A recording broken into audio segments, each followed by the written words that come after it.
오늘은 생명의 삶 22일차 본문을 가지고 전능자의 오묘함에 대한 서로 다른 견해라는 제목으로 말씀 증거하도록 하겠습니다.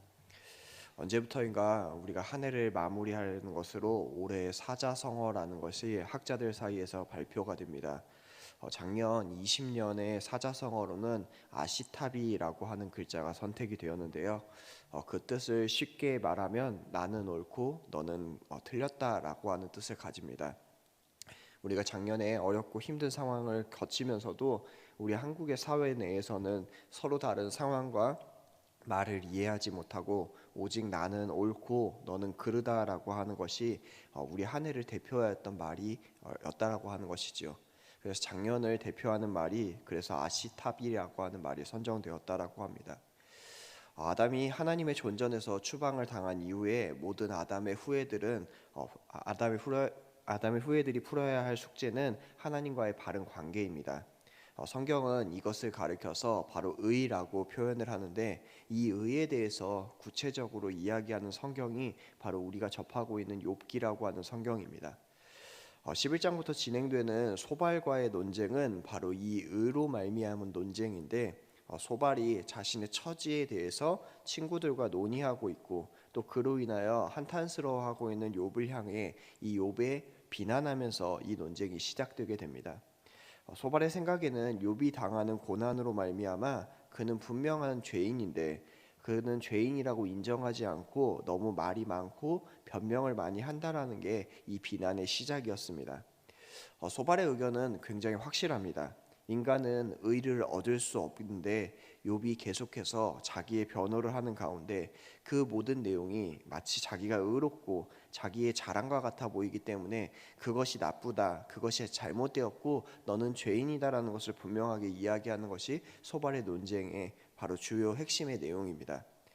그는 하나님 앞에서 어떻게 의인이 있을 수 있느냐라고 하는 취지로 계속해서 이야기를 하고 있는데, 지금까지는 욥의 말과 삶이 일치했기 때문에 그는 비난을 삼가하였으나 고난이 임했음에도 불구하고 욥이 여전히 내 돈은 정결하고 나는 주께서 보시기에 깨끗하다라고 이야기를 하니 이제 이 비난을 시작하게 되는 것이죠.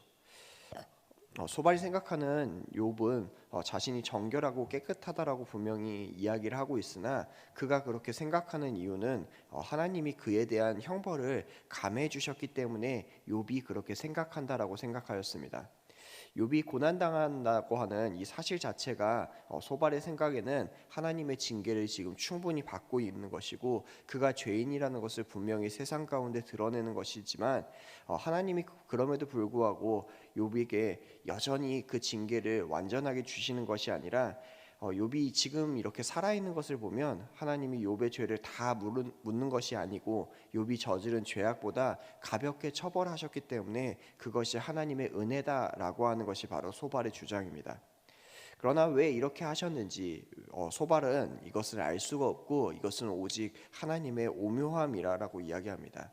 그러니까 소발이 생각하는 하나님은 크고 깊으시고 이해할 수 없는 오묘함의 영역에 계신 분이기 때문에 우리는 그 하나님의 크고 높으심 그리고 그 깊으심을 이해할 수 없고 그에 다다를 자가 없기 때문에 하나님을 이해할 수 없으나 욥은 그 얄팍한 지식과 능력으로 자신의 죄도 알아채지 못하기 때문에 지금 자신이 의롭다라고 하는 의견을 거두고 하나님과 하나님의 일에 대해서 거론하거나 판단하지 말라라고 이야기하며 소발이 이 욥을 비난하고 있다는 것을 우리는 깨달아야 됩니다.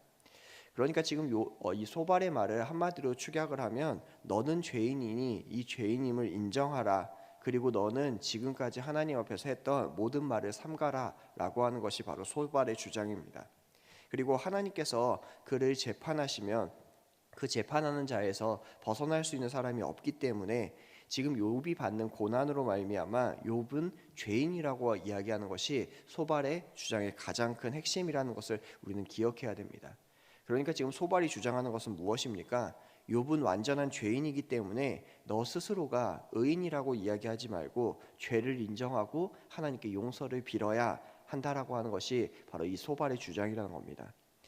어찌 보면 이 소발의 말은 다 맞는 것과 같습니다. 우리가 생각할 때에도 하나님의 크고 깊으신 뜻을 우리가 알 수가 없고 또 하나님의 우리에게 의를 덮어주셨기 때문에 우리가 의인인 것이지 우리 스스로가 의인이 될 수 없다라는 것을 우리도 너무나 잘 알고 있습니다. 그런데 문제는 이렇게 말하는 소발의 말에도 결정적인 문제가 있고 이 말을 행하고 있는 소발에게도 문제가 있다는 사실을 우리는 깨달아야 됩니다. 그가 말하고 있는 말과 실제 하나님의 성품과 배치되는 주장을 이 욥이 지금 소발이 하고 있기 때문입니다. 먼저 그는 하나님이 죄를 싫어한다라고 분명하게 이야기를 했는데 하나님은 죄를 싫어하시기 때문에 사람이 자신의 죄를 잊는 것을 하나님은 극도로 경계하십니다. 그래서 하나님은 성경의 많은 부분을 통하여서 사람들이 죄를 저지르고 그것을 잊어버렸을 때 오히려 그 잊어버린 것을 일깨우셔서 다시금 회개의 자리로 돌이키는 것이 바로 하나님이십니다.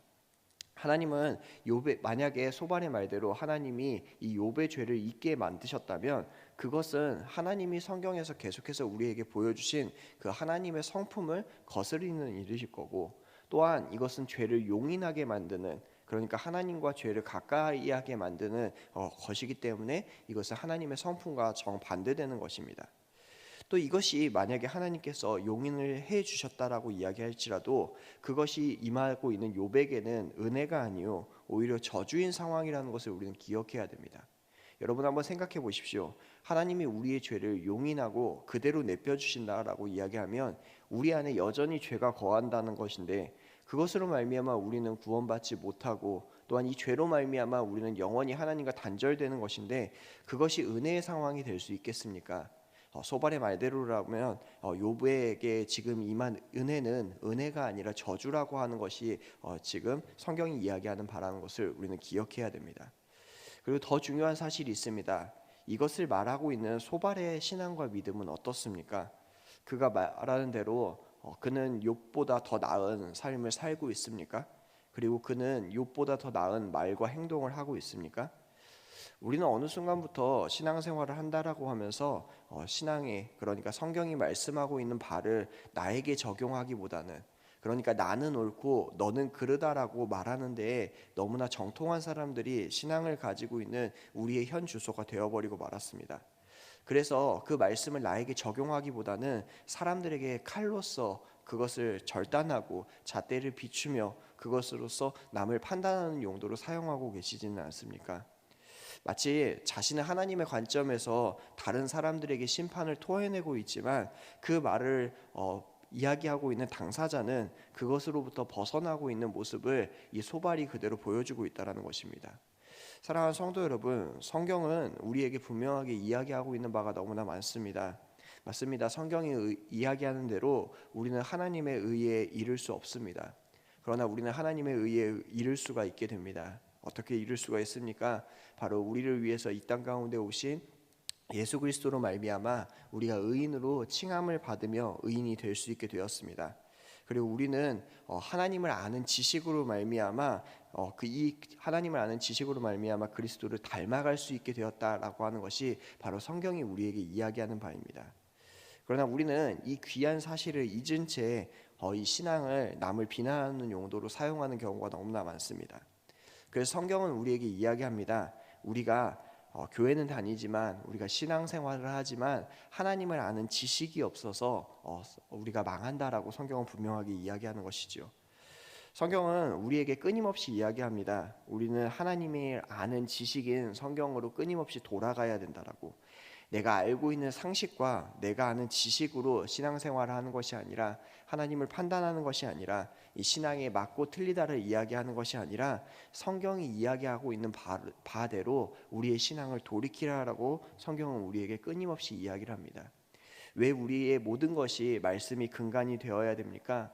우리는 악하기 때문에 우리 안에서는 끊임없이 성경과 반하는 것이 나오기 때문입니다. 그래서 성경은 오히려 우리에게서 무언가를 찾는 것이 아니라 하나님의 말씀으로 말미암아 우리가 의롭게 될 수 있으니 말씀으로 돌아가고 그 말씀대로 살면서 그 거룩한 삶을 살아가라라고 성도들에게 끊임없이 이야기를 하는 것입니다. 그리고 이 말씀을 알고 행할 때 우리는 성경을 통하여서 우리가 그리스도를 닮아갈 수 있게 된다는 사실을 알게 된다는 겁니다.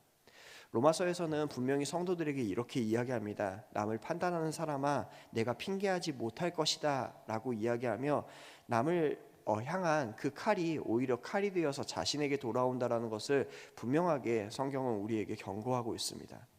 여러분, 그렇기 때문에 말씀을 남을 향한 칼로서, 신앙을 무기로서 남에게 돌리지 마시기 바랍니다.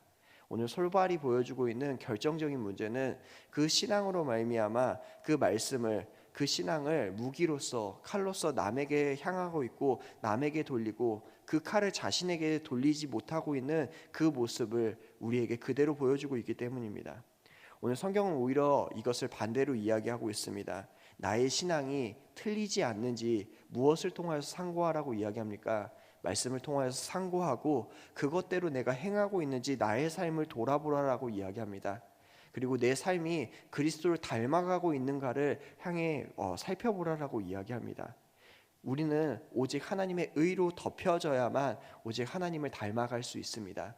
여러분, 우리는 신앙생활을 함으로 말미암아 의인이 되는 것이 아니라 그리스도로 말미암아 의인이 된다라는 사실을 기억해야 됩니다. 그래서 우리의 삶에서 판단과 지식으로 우리의 신앙생활을 하는 것이 아니라 말씀을 근간으로 삼고 말씀을 행하며 그리스도를 닮아감으로 말미암아 참 신앙인으로 살아가는 저와 여러분이 되었으면 좋겠습니다. 그래서 우리 광역교회 성도들이 말뿐만이 아닌 정말 그리스도를 닮아가고 그 그리스도의 모습이 우리의 삶에서 드러나는 우리 귀한 광역교회 성도 여러분들이 되었으면 좋겠습니다. 그래서 말씀이 말하는 바 거룩한 의인으로 살아가는 저와 여러분들이 되시길 주의 이름으로 간절히 축원하겠습니다. 기도하겠습니다.